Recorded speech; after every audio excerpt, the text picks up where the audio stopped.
Hello everyone, welcome and thank you for watching this video. My name is Chun Hian and I'm a senior test engineer in Micron Semiconductor Asia. I'm also a master student in knowledge engineering of National University of Singapore. Through this video, I'm going to introduce a search algorithm called depth-first search and how we use this search algorithm to solve a Sudoku problem. Before we go into Sudoku Solver, let's understand the basic theory of a depth-first search. Depth-first search is an algorithm that used to traverse or search through a graph or tree data structures. The algorithm starts at the root node of a tree and it goes as far as it can down for a given path. Depth-first search algorithm is a recursive algorithm that uses the idea of backtracking. It involves exhaustive search of all the nodes by going ahead if possible, else by backtracking. Let's assume the root of a diagram is at A and our target is to reach K.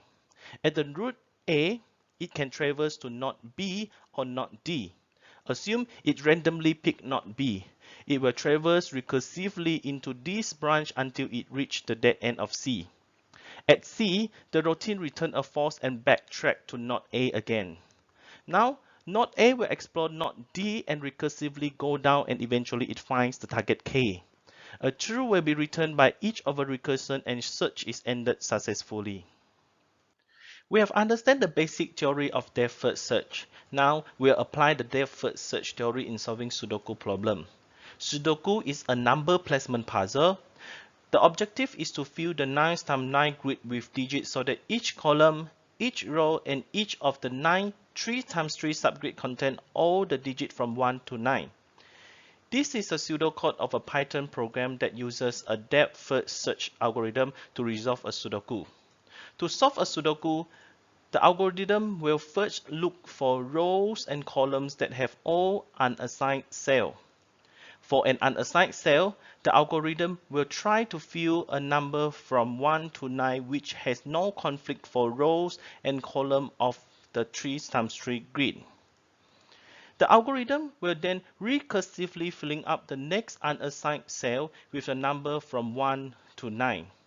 If the next recursion is unsuccessful, a false will be returned and the algorithm will backtrack to the previous recursion and remove the digit and try another. This algorithm will traverse all the cells and if all the cells are assigned, then it will return a true and finish the algorithm. Let us look at a real demonstration of Sudoku solving using depth-first search algorithm.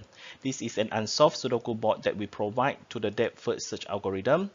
The algorithm will first look for an unassigned cell and fill it up with possible numbers from 1 to 9. The first unassigned cell of this board is as row 1 and column 4. The possible value of these cells are 7 or 9. Since we loop from 1 to 9, the algorithm will assign 7. The algorithm will then recursive into the next unassigned cell at row 1 and column 8. However, there are no possible values that can be filled in here.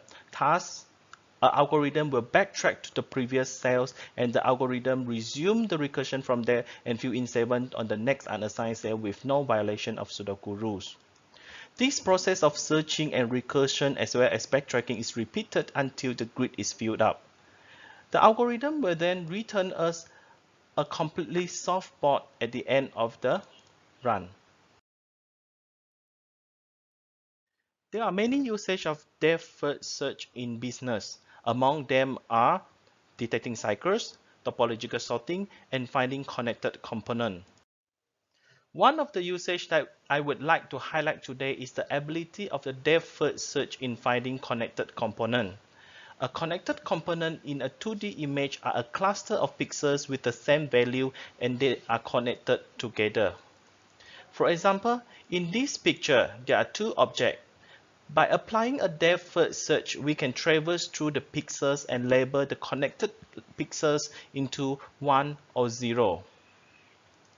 By doing so, machine can actually recognize how many objects are in that particular image. Often, in machine vision, we would like to know how many objects in the camera image. This can be applied to manufacturing to detect how many empty slots in the box during the manufacturing. That's all for my video today. Hope you guys enjoy my video. If you like my video, please hit a like button below